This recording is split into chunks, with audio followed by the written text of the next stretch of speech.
প্রিয় ভক্তবৃন্দ, আপনাদেরকে নতুন একটি ব্লকে স্বাগত। বরাবর আপনাদের সাথে আমি আছি রনি ব্যাপারী। আজকে আপনাদেরকে দর্শন করাবো চন্দ্রনাথ ধাম। অবশ্যই ভিডিওটি সম্পূর্ণ দেখবেন। যদি ভালো লেগে থাকে তাহলে আপনার প্রিয় মানুষের কাছে শেয়ার করে দিবেন। সর্বপ্রথম আপনারা দর্শন করতে পারবেন ব্যাসকুণ্ড। সামনের দিকে যদি অগ্রসর হন তাহলে শ্রী শ্রী ভৈরব মন্দির আপনারা দর্শন করতে পারবেন। দেখুন কতই না সুন্দর একটি দৃশ্য। হাজার হাজার ভক্তবিন্দু এসেছে দর্শন করার জন্য। তারপরে হাতের বাম পাশে যদি আপনি তাকান তাহলে শঙ্কর মঠ আপনারা দর্শন করতে পারবেন। শঙ্কর মঠ দর্শন করার পরে আমি চলে যাব ব্যাসকুণ্ড। ব্যাসকুণ্ড এখানে স্নান করার পরে অগ্রসর হব চন্দ্রনাথ ধামে। যাওয়ার আগে আপনারা এখানে লাঠি দেখতে পাবেন, যদি আপনার প্রয়োজন হয় আপনি নিবেন। সকলে রওনা দিছে চন্দ্রনাথ ধামে। প্রথমে আপনারা দর্শন করতে পারবেন এই সীতা মায়ের মন্দির। সীতা মায়ের মন্দির রয়েছে নিচে। সীতা মায়ের মন্দির দর্শন করার পরে উপরের দিকে যদি আসেন তাহলে হনুমানজির মন্দির দর্শন করতে পারবেন। হনুমানজির মন্দির দর্শন করার পরে আমি চলে যাব চন্দ্রনাথ ধামে। চন্দ্রনাথ ধামের উদ্দেশ্যে যদি আপনি রওনা দেন তাহলে বাম পাশে যে রাস্তাটি রয়েছে এটা দিয়ে আপনি চন্দ্রনাথ ধামে যেতে পারবেন।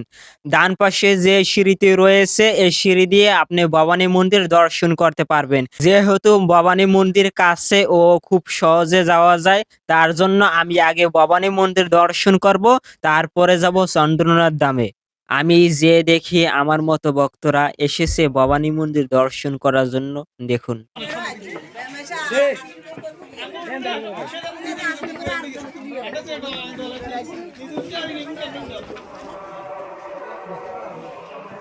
কত সুন্দর আকর্ষণীয় ভবানী মন্দির, আপনারা সকলে দর্শন করুন। এখন আমি সামনের দিকে অগ্রসর হব, মন্দিরের ভিতরে প্রবেশ করব।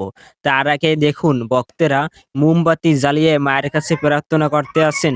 এখন আমি এই মন্দিরের ভিতর প্রবেশ করলাম, প্রবেশ করা যাচ্ছে না, অনেক ভিড়। তবুও আপনাদেরকে দেখানোর জন্য ভিতরে আমি প্রবেশ করলাম। প্রবেশ করা মাত্রই মাকে আপনারা সকলে দর্শন করুন। জয় মা ভবানী। ভবানী মন্দিরের পাশে রয়েছে ভোলানাথের মন্দির, দর্শন করুন বাবাকে। ভবানী মন্দির দর্শন করার পরে আমি চলে যাব উপরে, কেননা উপরে এখনো অনেক মন্দির রয়েছে। এক এক করে আপনারা সকলে মন্দিরগুলো দর্শন করুন। প্রথমে রয়েছে রাম লক্ষ্মণ সীতা মন্দির, তারপর রয়েছে মা অন্নপূর্ণা মন্দির, তারপরে রয়েছে নারায়ণ মন্দির। এক এক করে অনেক মন্দির এখানে রয়েছে, আপনারা সকলে দর্শন করুন।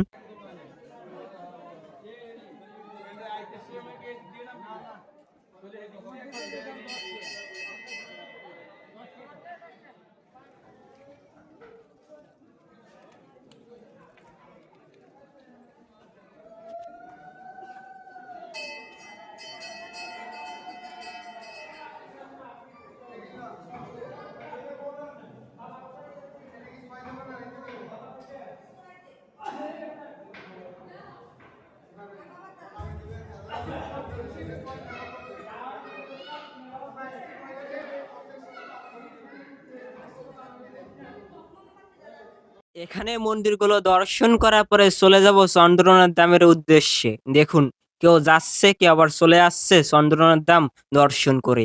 যেতে হবে একেবারে ওই পাহাড়ের উপরে যেখানে রয়েছে চন্দ্রনাথ ধামের মন্দির।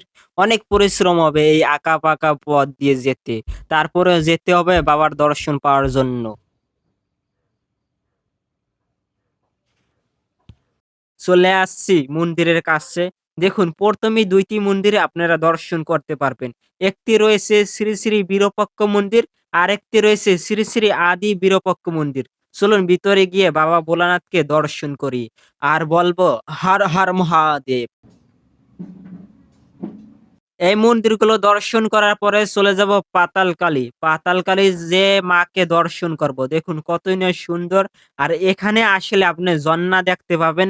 ঝর্ণা কত সুন্দর প্রাকৃতিক দৃশ্য। মাকে দর্শন করুন আর মার নামটি একবার বলে যান, জয় মা কালী। পাতালকালী দর্শন করার পরে সামনে অগ্রসর হব। অগ্রসর হলেই দেখতে পাবো জোড়া শিবলিঙ্গ। জোড়া শিবলিঙ্গ আপনারা সকলে দর্শন করুন। কতই না সুন্দর একটি দৃশ্য। হর হর মহাদেব।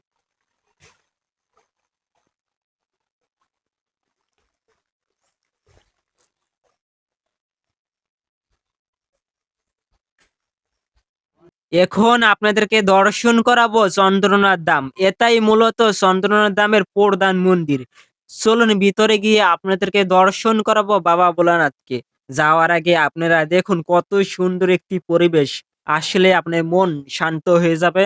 হর হর মহাদেব। এটাই মূলত প্রধান মন্দির। তারপরে চলে যাব কালভৈরব মন্দির দর্শন করার জন্য। দেখুন কালভৈরব মন্দির কতই না সুন্দর। ভিতরে গিয়ে আপনাদেরকে দর্শন করাবো মহাকাল ভৈরব মন্দির। বাবা ভোলানাথের দর্শন পাওয়ার পরেই আমি চলে যাব অগ্নিকুণ্ডু। অগ্নিকুণ্ডু যাওয়ার আগে আপনারা দেখতে পাবেন কি স্নানকুণ্ডু। এই স্নানকুণ্ডুতে স্নান করার পরে সবাই যায় অগ্নিকুণ্ডুতে। দেখুন অগ্নিকুণ্ডু কতই না সুন্দর। এখানে বসে মা সীতা অগ্নি পরীক্ষা দিয়েছিল।